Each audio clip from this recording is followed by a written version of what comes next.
Age doesn't matter. Ika nga sa kasabihan ng lahat. At ganito ang magiging takbo na mapapakinggan nating kwento sa araw na ito. Tuwagin na lamang natin sa pangalang JM ang bida sa kwento natin ngayong araw. 25 taong gulang, single, at wala pa talaga sa bokabularyo niya ang paghahanap na mapapangasawa. Nag-iisa siyang anak at ang kanyang tatay naman ay biyudo na. Namatay kasi ang mama ni JM sa sakit na leukemia noong 8 taong gulang pa lamang siya. Nasa 52 taong gulang naman ang edad ng papa niya. Pinagsikapan siyang buhay mag-isa ng ama at siguraduhing makakapagtapos siya ng pag-aaral. Hindi na nalay nag-asawa pa ang papa ni JM dahil sa pinangahawakang pangako sa mama niya na hindi ito maghahanap ng iba o hindi niya ipagpapalit ang pag-ibig para sa mama niya kahit hanggang kamatayan pa. "Good morning, Papa!" Bati ni JM nang lumabas siya ng kwarto nang nakagayak na rin para pumasok sa trabaho. Naabutan niya ang ama na inihahanda ang agahan nila. Ang papa niya ang madalas nagluluto sa bahay dahil sa totoo lang hindi maalam gaano sa pagluluto si JM. Hindi na rin niya pinagtatrabaho pa ang kanyang papa. Mula na makatapos siya ng pag-aaral ay naghanap agad si JM ng magandang trabaho.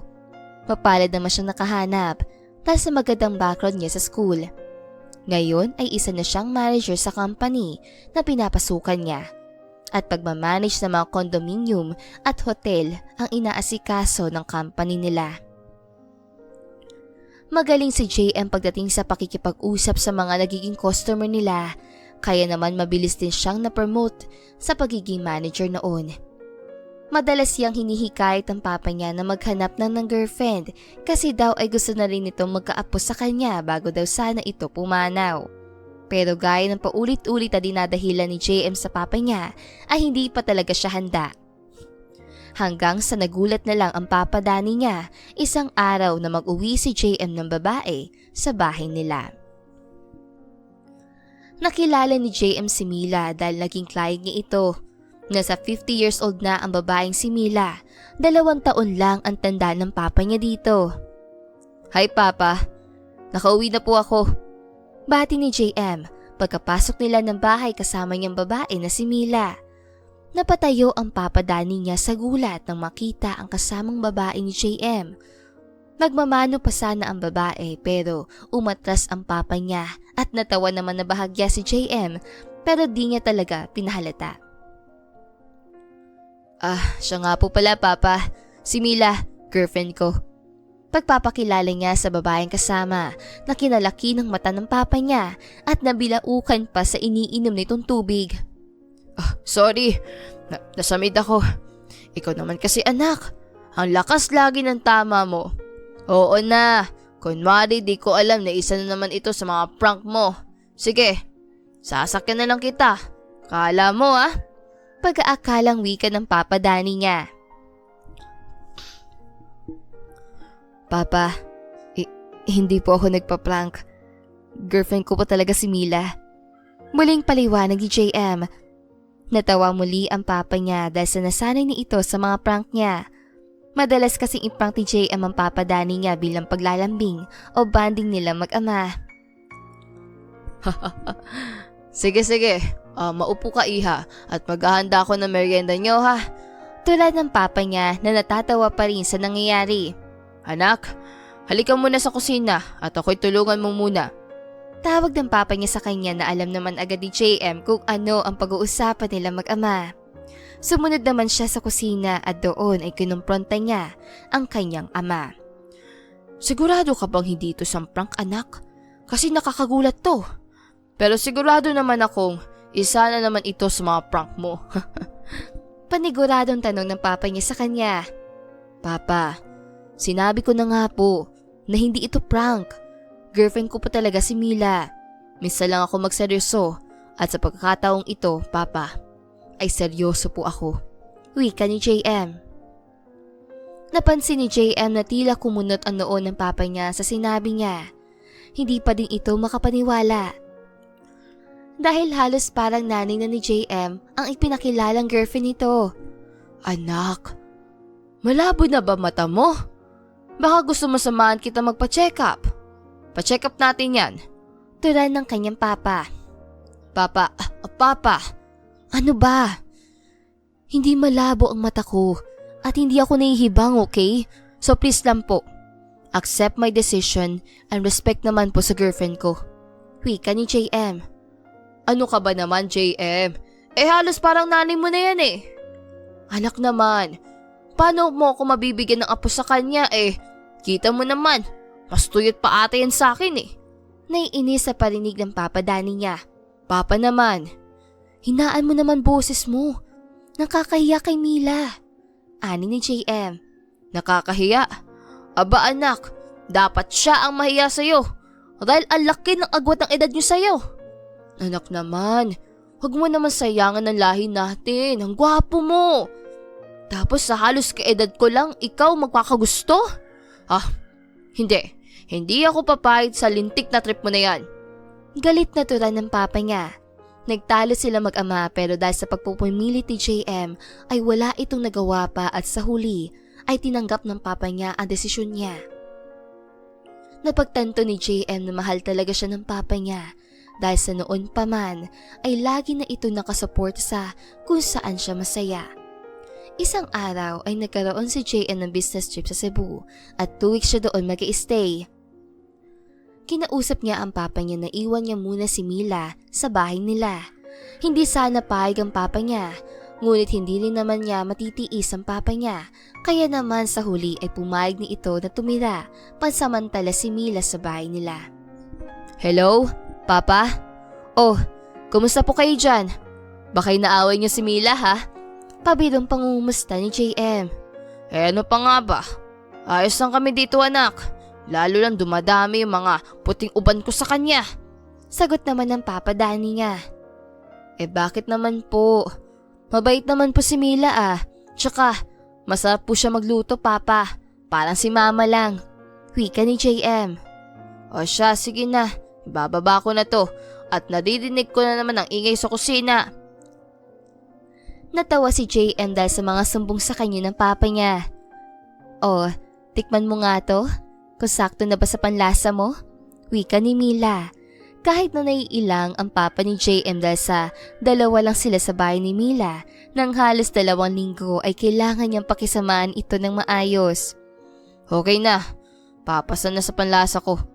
Sagot ni Mang Danny na matikman ang sabaw ng sinigang na isda na luto ni Mila. Sa araw-araw na magkasama ang dalawa ay inaasahan na ni JM na unti-unting mahuhulog ang loob sa isa't isa ng papa niya at ni Mila. Madalas si Mila ang naglilinis ng bahay dahil gusto rin ni Mang Danny na makita kung gaano ito kaasikaso sa bahay para maniguradong kayang alagaan ni Mila si JM bilang asawa. Hinahayaan ng papa niya si Mila na makikilos-kilos sa bahay nila. Naniyang nagwawalis ito at naabala ang papa niya sa pinapanood na movie na sa tila nangaasar si Mila kasi naman sinasadya ni Mila na magwalis kunwari sa harap ni Mang Danny at naharangan nito ang pinapanood sa TV. Kanina ka pa diyang walis sa walis ah? Nangaasar ka ba? Alam mo namang nanonood ako, di ba? Medyo galit itong pasigaw ng papa ni JM. Hindi naman sa ganoon. Ay nako, tumatanda ka lalo kapag lagi kang galit. Pabiro naman ni Mila. May isang beses pa na nakita ng papa niya na kinukusot-kusot ni Mila ang underwear nito at nagkanda punit-punit ito dahil sa lakas ng pagkakakusot ni Mila. Ano ka ba naman Mila? Tignan mo ginawa mo. Hays, tabi, ako na dyan. Naiinis sa pinaalis ang papa niya si Mila sa nakaharap na nilalabhan. Natawa naman si Mila na iniwan si Mang Danny na ipagpatuloy ang paglalaba. Sungit itong matandang to oh. Pabulong ni Mila kay Mang Danny. Naririnig ko, may binubulong-bulong ka dyan. Wika ni Mang Danny. Wala po, Papa. Pabirong sagot ni Mila. Yak! Maghunos dili ka nga. Nandidiri ako sa'yo. Tinatawag mo akong Papa eh. Parang asawa nga lang kita eh. Naiinis na wika ni Mang Danny. Natahimik ang dalawa at tila nagkahiya ang tumingin sa isa't isa sa nabanggit ni Mang Danny. Isang araw ay sumama ang pakiramdam ni Mang Danny. Maghapon siyang nakahiga sa kwarto niya. Wala naman siya pagpipilian kundi hayaang asikasuhin siya ni Mila. Pumasok si Mila, dala-dala ang maliit na badya na may lamang maligamgam na tubig at bimpo. Habang natutulog si Mang Danny ay inilapat niya ang pinigang bimpo sa noon nito. Sandaling tinitigan ni Mila ang maamo at gwapong mukha ng Papa JM at naalala ang yumaong asawa niya na parehong-pareho na ugali ni Mang Danny. Naiyak itong nakangiti habang pinagmamastan ang papa ni JM. Muli itong lumabas sa kwarto ni Mang Danny at nagtungo sa kusina para ituloy ang nilulutong sopas para dito. Nagtulog-tulugan naman ng papa ni JM at alam pala nitong nakatingin si Mila sa kanya. Naramdaman nito ang kakaibang lungkot ni Mila.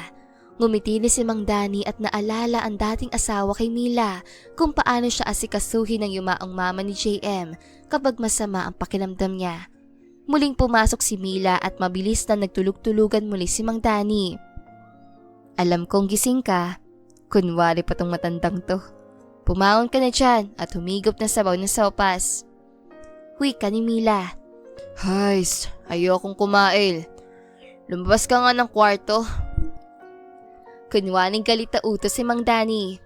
Tatayo ka dyan? O gusto mong ako mismo magbangon sa'yo? Pagmamaldita naman ni Mila. Nakatalikod nun si Mang Danny at palihim na natatawa sa nangyayari. Ikaw ba araw-araw mo na ako pinahihirapan. Ani pa ni Mila. Lalapitan na sana ni Mila si Mang Danny para ibangon pero bumangon na ng kusa ito na para bagang natakot kay Mila. Oo na, ito na oh. Saad ni Mang Danny. Napansin ni Mang Danny na dalawa ang nakahandang mangkok ng sopas. Gusto palang sumabay na kumain si Mila sa kanya.